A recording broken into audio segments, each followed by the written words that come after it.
Majelis Ulama Indonesia, MUI, mengeluarkan putusan haram, salam lintas agama. Assalamualaikum warahmatullahi wabarakatuh. Alhamdulillahirrabbilalamin. Bersyukur kita kepada Allah dan berselawat kita kepada baginda Rasulullah dengan mengucapkan Allahumma salli ala Sayyidina Muhammad wa ala ali Sayyidina Muhammad. Assalamualaikum ya Rasulullah. Terkait dengan pandungan hubungan antar umat beragama, ijtima' menghasilkan pemaknaan secara proporsional sesuai dengan kaidah-kaidah keagamaan mengenai toleransi dan moderasi yang diklasifikasi menjadi dua. Ada dimensi akidah, berlaku lakum dinukum waliyadin, saling menghargai ajaran agama tanpa harus mencampur adukkan, sekalipun itu atas nama moderasi dan atau toleransi. Jika ada aktivitas atas nama narasi toleransi dan atau narasi moderasi yang kelihatannya bagus, tetapi kalau prakteknya itu adalah mencampur adukkan urusan agama, itu tertolak secara syar'i dan juga tertolak secara konstitusi. Sebagian umat Islam menganggap mengucapkan Assalamualaikum itu ibadah, kemudian menghukumi kalau salam yang diucapkan agama lain itu juga ibadah. Di sini masalahnya, menurut agama lain pengucapan kalimat yang sering diucapkan dalam salam lintas agama itu bukan bagian dari ibadah. Alasannya, karena mengucapkan salam berbagai agama bukanlah makna toleransi yang dibenarkan. Mengucapkan salam dalam Islam bagian dari ibadah. Sebab itu, tidak boleh dicampur-adukan dengan ucapan salam dari agama lain dan mesti mengikuti ketentuan syariat. Rekomendasinya, dalam kegiatan yang melibatkan pemeluk agama lain, umat Islam cukup mengucapkan Assalamualaikum atau salam nasional yang tidak mencampur-adukan dengan salam doa agama lain. Putusan ini menimbulkan polemik di tengah masyarakat, apalagi penggunaan salam lintas agama ini menjadi suatu hal yang biasa diucapkan di kegiatan formal yang melibatkan pemeluk agama yang beragam, khususnya acara kenegaraan. Mewakili pemerintah, Menteri Agama Yakut Kholil Qomas mengatakan, fatwa itu sifatnya rekomendasi, salam enam agama itu kan praktik baik untuk menjaga toleransi. Tidak semuanya harus dikaitkan dengan ubudiyah. Jangan hanya dilihat dari sisi teologisnya saja, tapi sisi sosiologisnya juga harus dipertimbangkan, bahwa salam ini untuk menjaga, saling menghormati antar sesama umat beragama. Jadi salam, satu pertama fatwa itu sifatnya rekomendasi. Ya, namanya rekomendasi, tahu sendiri rekomendasi itu apa. Kemudian salam nama agama itu kan praktik baik untuk menjaga toleransi. Tidak semuanya harus dikaitkan dengan hal ikhwal ubudiyah. Jadi jangan dilihat dari sisi teologis lagi, tapi ada sisi sosiologis yang juga harus dipertimbangkan, bahwa ini menjaga dan saling menghormati antar sesama umat beragama. Apakah iya kemudian kalau saya misalnya yang muslim menyampaikan salam agama lain kemudian keimanan saya terganggu, atau sebaliknya yang non muslim kemudian mengucapkan Assalamualaikum kemudian keimanannya berpaling? Kan tidak, gitu loh.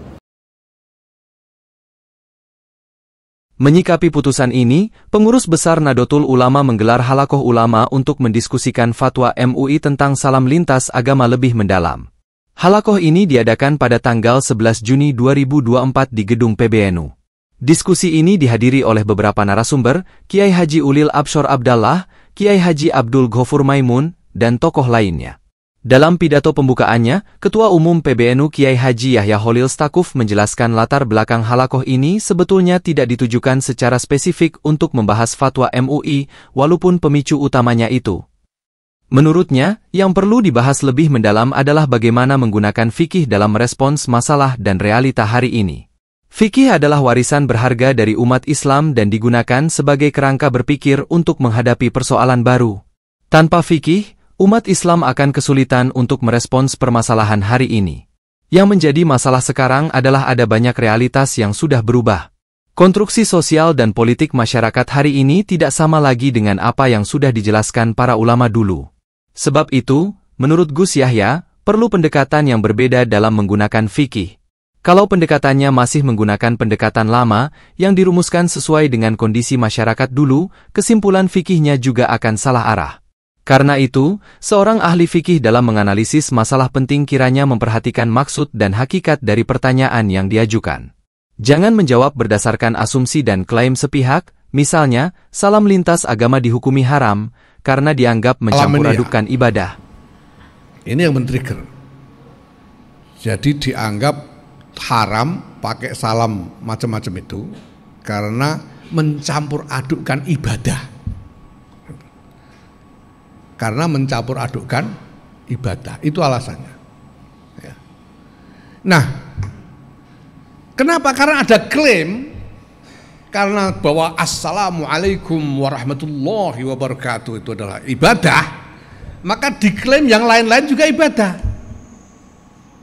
Padahal tidak ada ibadah itu. Tanya kepada teman-teman Kristen, apakah salam sejahtera itu masuk dalam liturgi? Tidak. Tidak ada liturgi itu. Shalom. Tanya teman-teman Katolik, apa shalom itu masuk liturgi? Paus itu tidak pernah buka pidato pakai shalom, itu tidak pernah.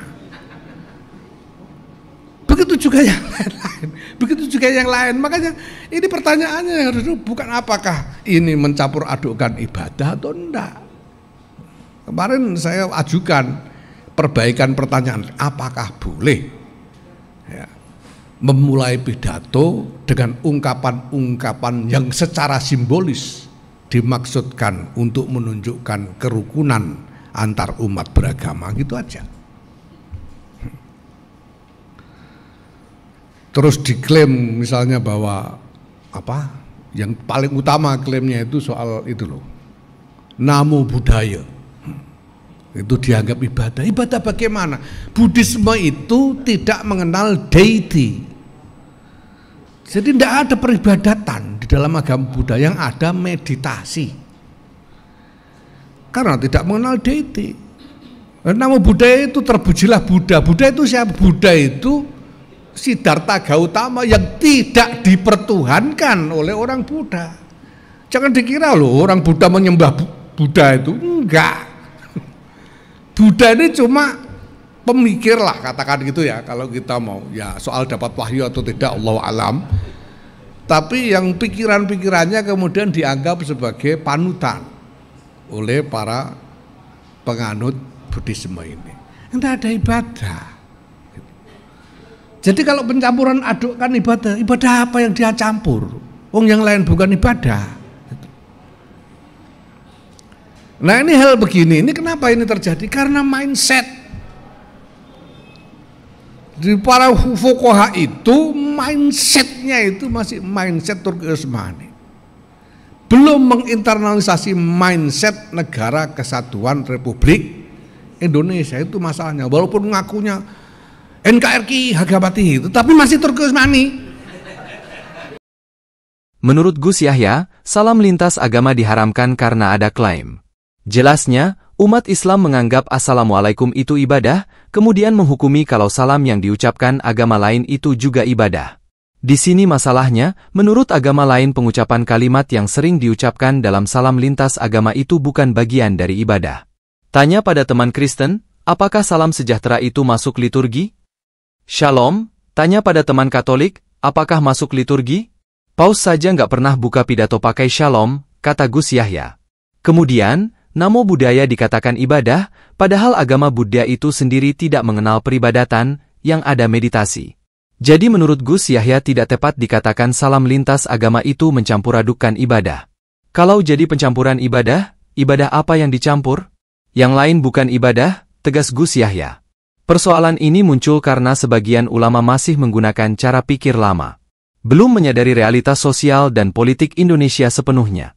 Konstruksi Negara Kesatuan Republik Indonesia yang berlandaskan Pancasila dan Undang-Undang 1945 belum sepenuhnya dijadikan cara berpikir dalam merespon masalah-masalah fikih. Hal ini terjadi karena mindset, para fuqaha itu mindsetnya masih Turki Utsmani, belum menginternalisasi mindset Negara Kesatuan Republik Indonesia. Walaupun ngakunya NKRI harga mati, tapi masih Turki Utsmani. Itu masalahnya. Bagaimana menurut Anda? Silahkan tulis di komentar. Terima kasih, sampai jumpa di video berikutnya. Terima kasih. Assalamualaikum warahmatullahi wabarakatuh.